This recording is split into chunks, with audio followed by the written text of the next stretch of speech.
He floated in the small metal coffin, watching the oxygen counter drop lower and lower with each passing minute. 3 hours remained, then 2.5, then 2. The numbers fell like sand through his fingers, and there was nothing he could do to stop them outside the tiny window. The stars burned cold and distant. They did not care that a human was dying alone in the void. They had watched countless beings die before, and they would watch countless more die after. Marcus was just another speck of dust in an infinite universe. He thought about Earth. He thought about the small apartment he had left behind, the coffee shop on the corner where he used to read books on Sunday mornings, the sound of rain against his window at night. He thought about his mother, who had died 3 years ago, and wondered if he would see her again soon. The research vessel Endeavour had been his home for 2 years. 27 crew members had become his family. They had laughed together, argued together, celebrated birthdays and holidays together in the cramped corridors of that beautiful ship. Now they were all gone. The anomaly at the edge of the Andromeda relay had seemed like a routine investigation at first. Strange energy readings, unusual gravitational fluctuations, nothing they had not handled before. But when they got close, everything changed. The ship had been torn apart in seconds. Marcus still did not understand what had happened. One moment he was on the bridge giving orders, and the next moment he was tumbling through space, watching pieces of his ship scatter like confetti. The escape pod had saved his life, but only to give him a few more hours of waiting for death. Closed his eyes and tried to make peace with what was coming. That was when the light appeared. At first, Marcus thought he was hallucinating. Oxygen deprivation could do strange things to the human mind. But the light grew brighter and brighter until he had to shield his eyes with his arm. It was not the light of a star or a ship. It was something else entirely. Something that made his bones vibrate and his heart race. A rift opened in the fabric of space itself. Marcus had seen many strange things in his years as a space explorer.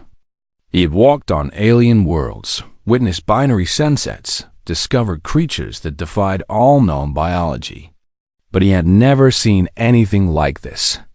The rift was a tear in reality, and through it poured colors that had no names, sounds that had no source, and a presence that made him feel like an ant standing before a mountain. She emerged from the rift like a dream taking physical form. Marcus could not truly describe what he saw. His human brain was not equipped to process her existence. She seemed to be made of light and shadow at the same time. Thousands of eyes opened and closed across her form, each one containing galaxies. Her body shifted and changed constantly, never settling on a single shape. She was beautiful and terrifying in equal measure. When she spoke, her voice did not come through the air. It appeared directly in his mind, resonating through every cell of his body. "I am Valkyra, the Eternal," the voice said, and Marcus felt the weight of those words pressing down on his soul. "I have existed since before the first stars were born. I have watched universes rise and fall. I have been worshipped as a goddess by 17 galaxies, and I have been feared by countless more." Marcus tried to speak, but his throat was dry and his voice was weak. He managed only a hoarse whisper. "What do you want with me?" The entity seemed amused by his question. Her form flickered, and for a moment, Marcus saw something that might have been a smile. "I have observed your species for millennia, human. You are curious creatures, violent and fragile, yet strangely persistent. You build and destroy, love and hate, dream and despair. You live such brief lives, yet you fill them with such passion." She moved closer to the escape pod, and Marcus felt the temperature inside change. Not warmer or colder, but different in a way he could not explain. "I shall grant you what I have granted only 9 beings in all of existence," Valkyra continued. 3 wishes, human. Any desire, any dream, any impossible thing your heart can imagine. Speak it, and it shall become reality. Marcus stared at the cosmic entity floating before him. His oxygen was running out. His crew was dead. He was alone at the edge of known space, facing something that called itself a goddess. And she was offering him 3 wishes. "Why me?" he asked. "Because you interest me," Valkyra replied. "Because in your final moments, when most beings scream and beg and rage against the darkness, you simply sat in silence and thought about rain and coffee and the people you loved.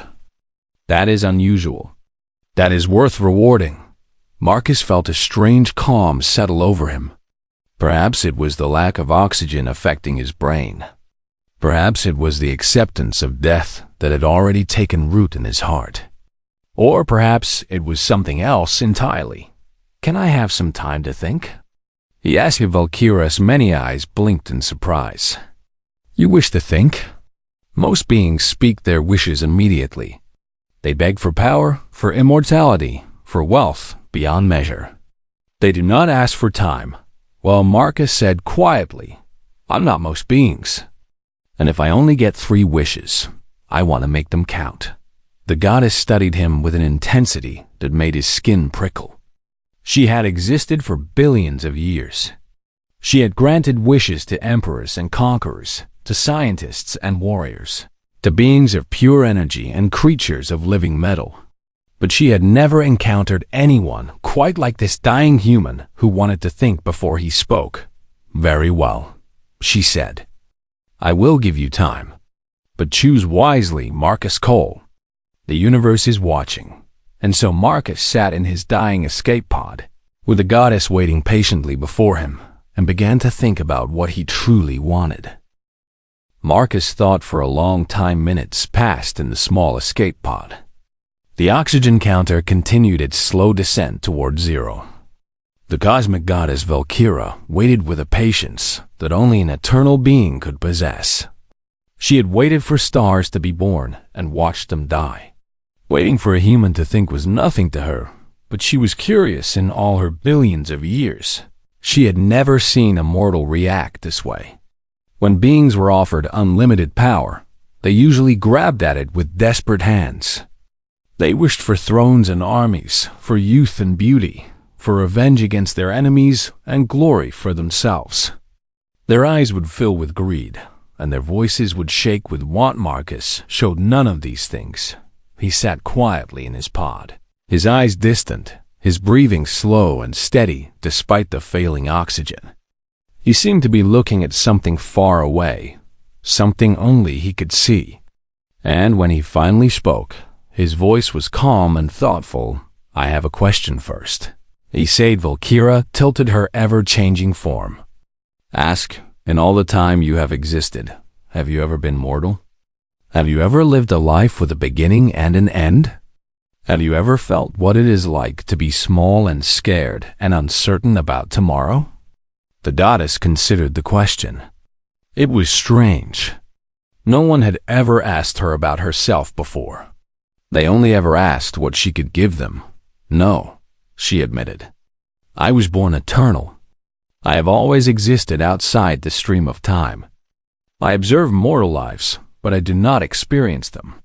I watch, but I do not feel." Marcus nodded slowly, as if she had confirmed something he already suspected. "That must be very lonely," he said softly. Valkyra did not know how to respond. Loneliness was a mortal concept. She had never thought about whether it applied to her. She had never needed to think about such things. "I am ready to make my first wish," Marcus said. The goddess straightened her form. Her thousands of eyes focused on the small human floating before her. "Speak your desire." Marcus took a deep breath, and when he spoke, his words were clear and certain. "My first wish is for you to experience one full human lifetime. Not as an observer watching from outside, but as a true participant living from within.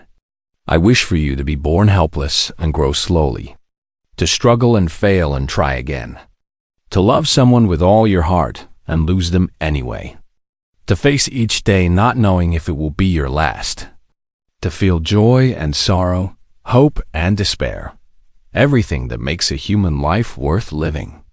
And at the end, I wish for you to face death, not knowing what comes after."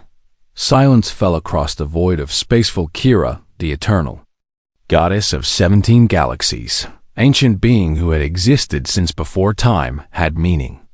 Was struck completely speechless. She could not move. She could not think.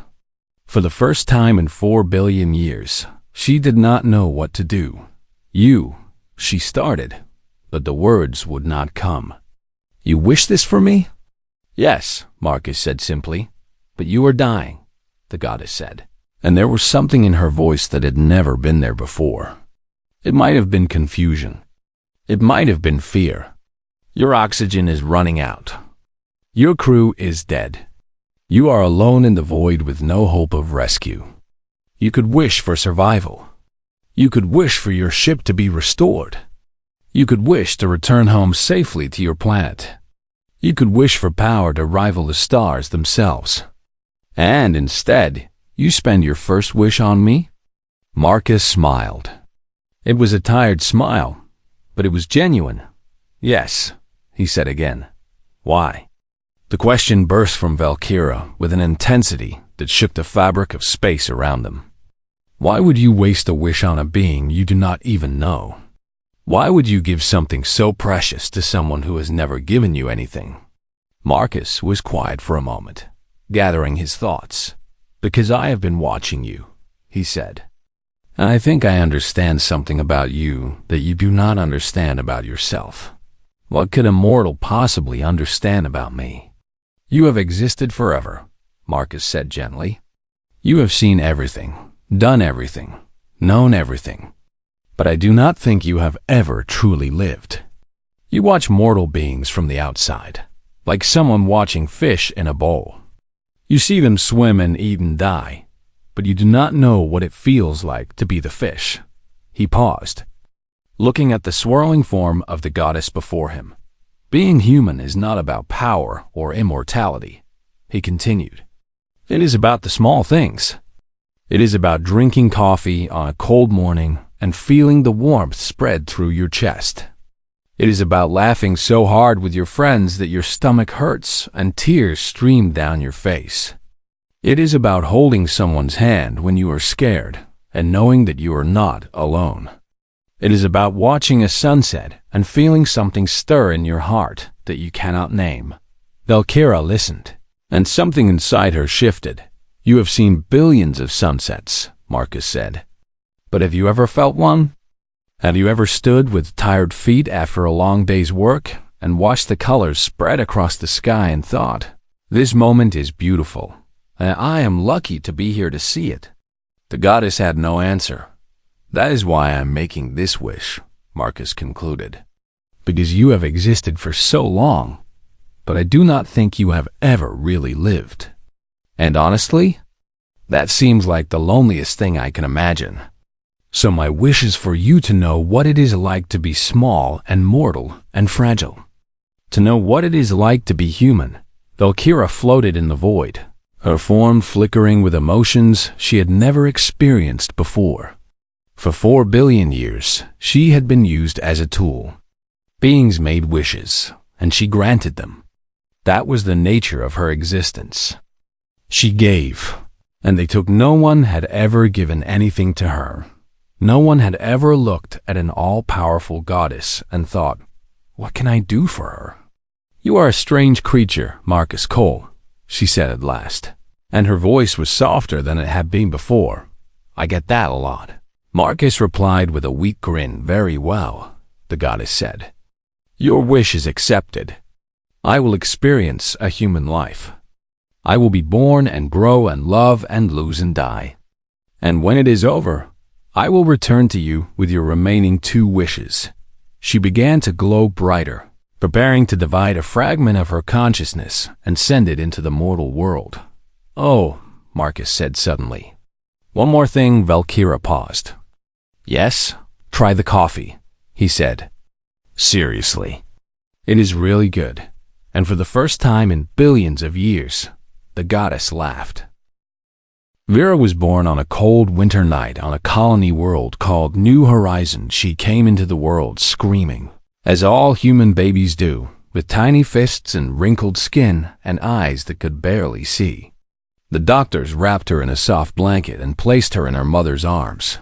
And in that moment, the fragment of Valkyra that lived within her felt something it had never felt before: warmth. Safety. Love. Vera had no memory of being a goddess. That knowledge was locked away, hidden until the life was complete. She was simply a baby, helpless and small, dependent on others for everything. She grew slowly, as humans do. Her first steps came at 13 months. Her mother cheered and cried and took pictures. Vera fell down many times before she learned to walk, and each fall hurt, and each time she got back up anyway. This was her first lesson about being human. Falling was part of living, and getting up was what made you strong. She learned to speak, one word at a time. Mama came first, then Dada, then no, which she used very often. She learned that words had power, that they could make people smile or cry, that they could build bridges or burn them at 5 years old. Vera made her first friend. Her name was Lily, and she had red hair and freckles and a laugh that sounded like bells. They met on the playground behind the colony school, and within an hour, they were inseparable. They shared secrets and dreams, invented imaginary worlds together, promised to be best friends forever. Vera learned that friendship was one of the greatest treasures a human could find. At 8, she experienced her first heartbreak. Her pet cat, a fluffy orange creature named Sunny, got sick and died. Vera cried for 3 days.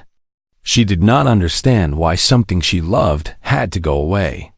Her father held her and told her that loving something always meant risking the pain of losing it, but that the love was worth the pain. She was not sure she believed him then, but she would understand later at 12.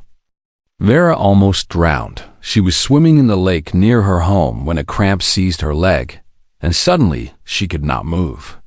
The water closed over her head, and she sank into the cold darkness. Fear filled her completely, a terror so absolute that it erased every other thought. She was going to die, and she was only 12 years old, and there was so much she had not done yet. Her father pulled her out at the last moment. She lay on the shore coughing and crying, and she had never been so grateful to be alive that day. Vera learned that life was fragile and precious, and that every breath was a gift. The years continued to pass. At 16, Vera fell in love for the first time. His name was Daniel, and he had kind eyes and a gentle voice. They held hands during movies and talked for hours about their hopes and dreams. When he kissed her for the first time, Vera felt like the whole universe had suddenly become brighter. But first loves rarely last, and theirs did not. Daniel moved away to another colony, and the distance was too great. They tried to stay together, but eventually the calls became less frequent, the messages shorter, until one day they simply stopped. Vera cried, and her heart felt like it had been torn in two. But she also learned that hearts could heal, slowly and imperfectly, but they could heal at 19. The greatest tragedy of Vera's life struck. Her mother got sick. It was a disease with no cure, and the doctors could only make her comfortable. Vera sat by her mother's bedside for weeks, holding her hand, telling her stories, trying to make her smile, even as the light in her eyes grew dimmer when her mother finally passed. Vera felt a grief so deep that she thought it might swallow her whole. She did not eat for days. She could not sleep. The world seemed gray and empty without her mother in it, but slowly, painfully, she learned to carry the grief. It never went away, but she learned to live with it. She learned that losing someone you love does not destroy you, even when it feels like it will at 25. Vera became a teacher. She worked at the same colony school where she had met Lily all those years ago. She taught young children to read and write, and she found joy in watching their eyes light up when they understood something new. She learned that there was deep satisfaction in helping others grow. At 32, She met a woman named Sarah. Sarah was a doctor, calm and steady, with a dry sense of humor that made Vera laugh. They became friends first, then something more. Their love was different from what Vera had felt at 16. It was quieter, deeper, built on understanding and respect rather than just passion. They married on a spring day, surrounded by friends and family, and Vera felt happier than she had ever been at 37. They adopted a son. They named him Marcus. Though Vera could not explain why that name felt so right, she watched him grow, and she understood finally what her parents had felt for her. The love she had for her son was overwhelming, fierce and tender at the same time. She would have done anything for him, sacrificed anything, given her own life without hesitation. Years passed like water through her fingers. Vera grew old. Her hair turned gray, then white. Her body became slower and weaker. She retired from teaching and spent her days reading, gardening, watching the sunset with Sarah. Sarah died at 83, peacefully in her sleep, and Vera felt the familiar grief return. But this time, it was mixed with gratitude for all the years they had shared. Vera herself passed at 87. She was surrounded by her son and his children, her grandchildren, who filled her final years with laughter and joy. She was not afraid. She had lived a full life with all its pain and beauty, and she was ready to rest. Her last thought before the darkness came was about coffee. For some reason she could not explain. She really loved coffee, and then the fragment of Valkyria that had lived as Vera returned to its source.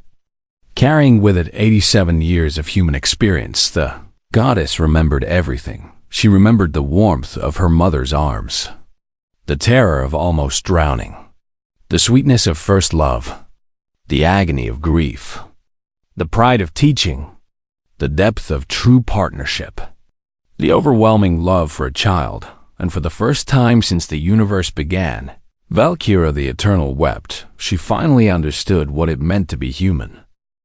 When Valkyria returned to the escape pod where Marcus waited, she was no longer the same being who had left. For Marcus, only seconds had passed. The goddess had frozen him in a pocket of time, while she lived an entire human life. His oxygen counter still showed the same number, and the stars outside his window had not moved.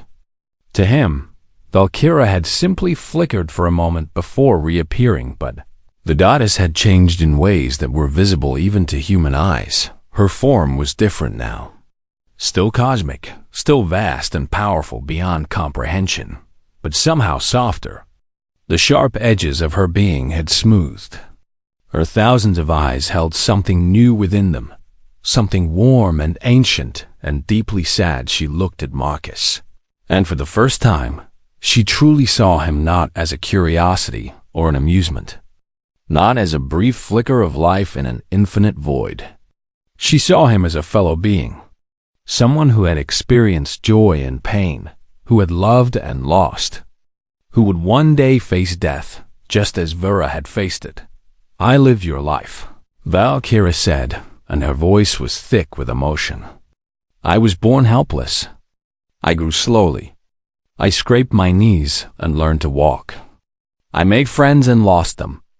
I fell in love and had my heart broken. I held my mother's hand as she died.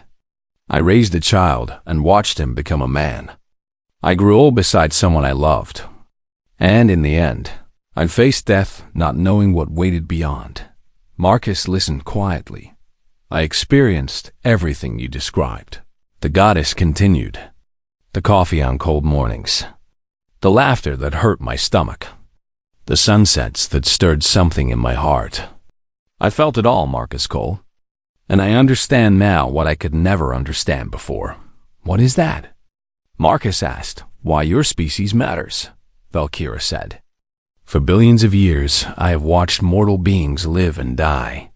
I saw them as temporary, insignificant, barely worth my attention. They existed for such brief moments compared to my eternity. What could they possibly have that I did not?" She moved closer to the escape pod, and Marcus could feel the weight of her presence. "But now I know," she said. You have something that no eternal being can ever possess. You have meaning. Every moment of your life matters because it will end. Every choice you make has weight because you have so few chances to make them. Your love is precious because you know it can be taken away. Your joy is bright because it exists against a background of darkness. The goddess's form flickered with colors that Marcus had no names for. I have existed forever. But I have never truly lived, Valkyra said. I have seen everything, but I have felt nothing. In 87 years as Vara, I experienced more genuine existence than in 4 billion years as a goddess. And that is a gift I can never repay, Marcus smiled. His face was tired and pale from the oxygen deprivation, but his eyes were bright. You do not need to repay me, he said.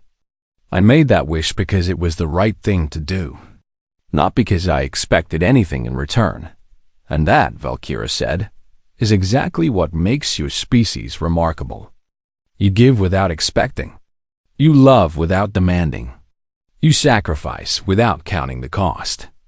You are small and fragile and brief, and yet you contain more genuine goodness than beings who have lived since the beginning of time.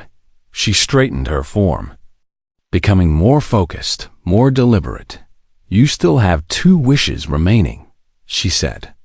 And I want you to know that whatever you ask for, I will grant it gladly.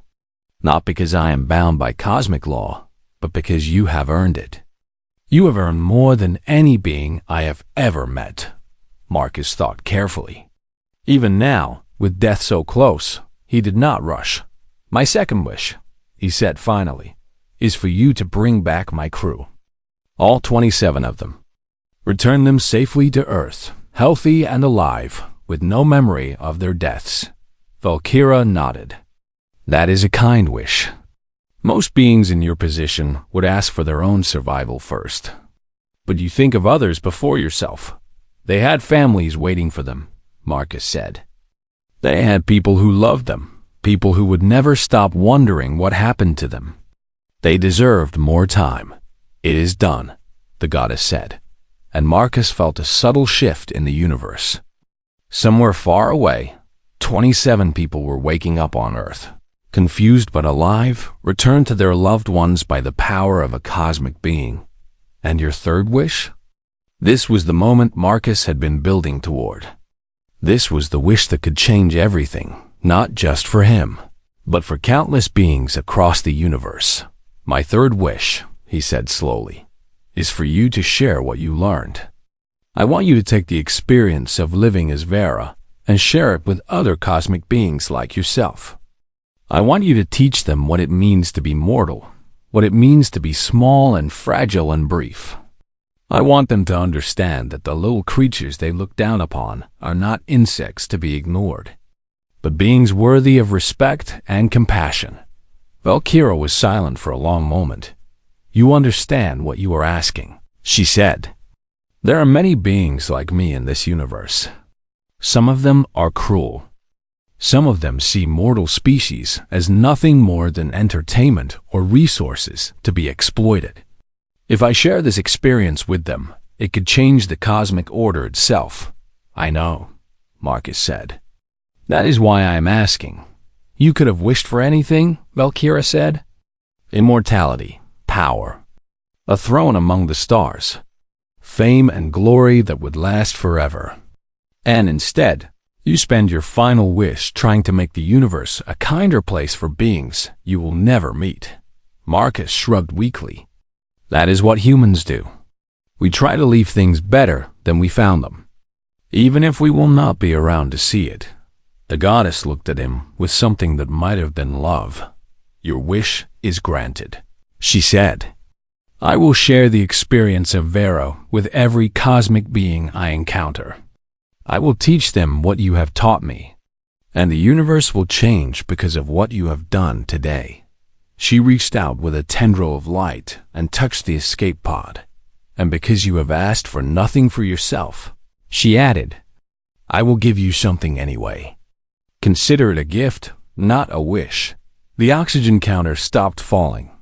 The systems began to repair themselves. Coordinates appeared on the navigation screen, pointing toward home. "Live well, Marcus Cole," Valkyra said as she began to fade. "Live fully and love deeply. And know that because of you, the universe will never be the same." The changes began slowly, so slowly that no one noticed at first. It started with small things. A colony ship that should have been destroyed by a meteor storm arrived safely at its destination. The crew reporting that the rocks had simply curved around them as if pushed by an invisible hand. A plague that was spreading through a distant world suddenly stopped, the cure appearing in the dreams of scientists who woke with equations they did not remember learning. A war between two alien civilizations that had raged for centuries ended overnight when both leaders experienced the same vision of peace and understanding. People called them miracles. Coincidences, strokes of incredible luck. But Marcus knew better. He had returned to Earth as a hero. The sole survivor of the Endeavor, the man who had somehow escaped death at the edge of known space. His crew had been found alive and well, with no explanation for how they had gotten home. The scientific community called it the greatest mystery of the century. Marcus never told anyone the truth. He retired from active service and bought a small house on the coast of a quiet continent. The house had a porch that faced the ocean, and every evening he would sit there with a cup of coffee and watch the sun go down. He thought about Valkyra often, wondered what she was doing, wondered how the cosmic beings were reacting to her teachings as the years passed.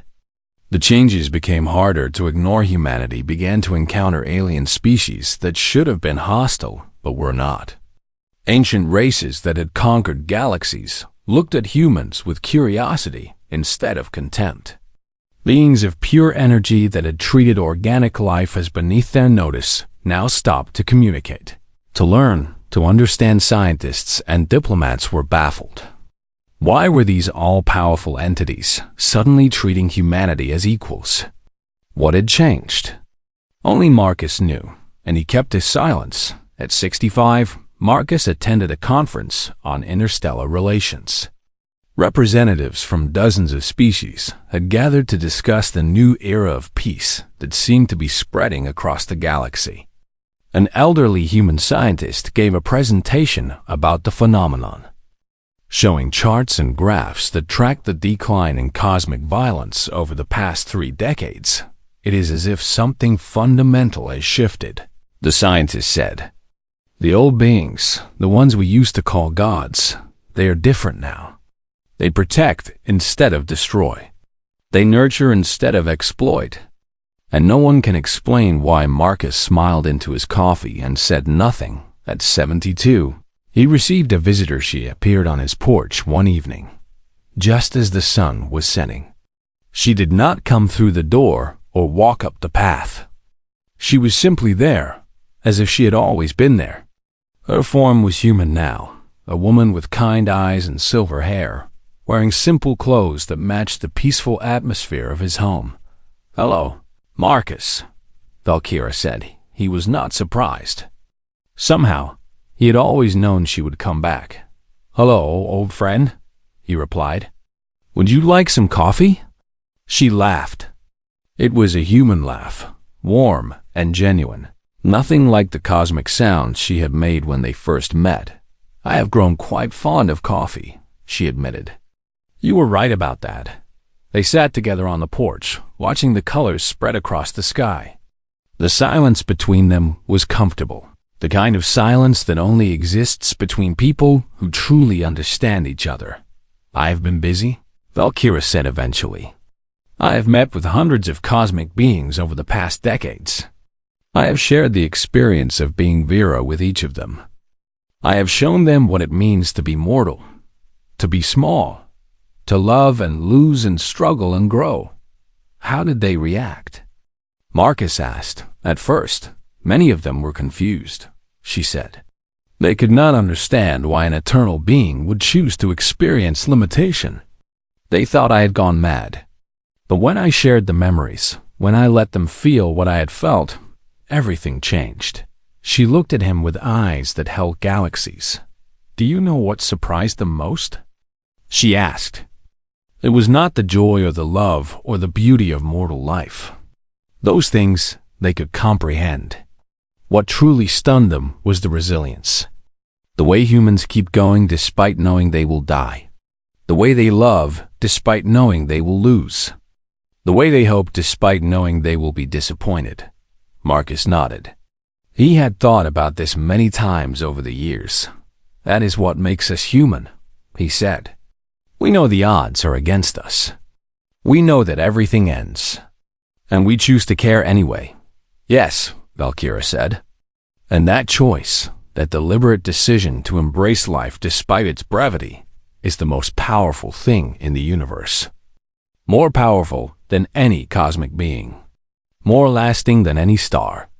Your species has taught us something that we could never have learned on our own." The sun had nearly set now, leaving streaks of orange and purple across the sky. "There is something else I wanted to tell you," the goddess said. "Something I've been waiting to share. What is that?" "I named my son Marcus," she said. "When I was Vera, when I raised my child, I named him after you. I did not know why at the time. The name simply felt right. But now I understand.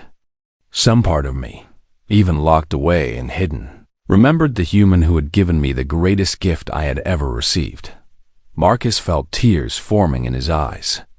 He was not embarrassed by them. "Thank you," he said. "That means more than you know." They sat in silence for a while longer, watching the stars appear one by one. "You could have wished for anything," Valkyra said at last. "You could have lived forever. You could have ruled empires. You could have had power beyond imagination. And instead you chose this, a quiet house, a peaceful life.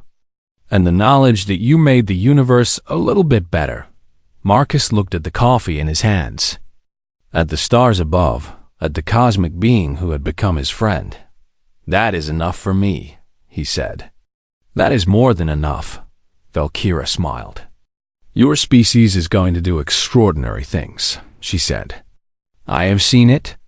I have seen the futures that branch out from this moment.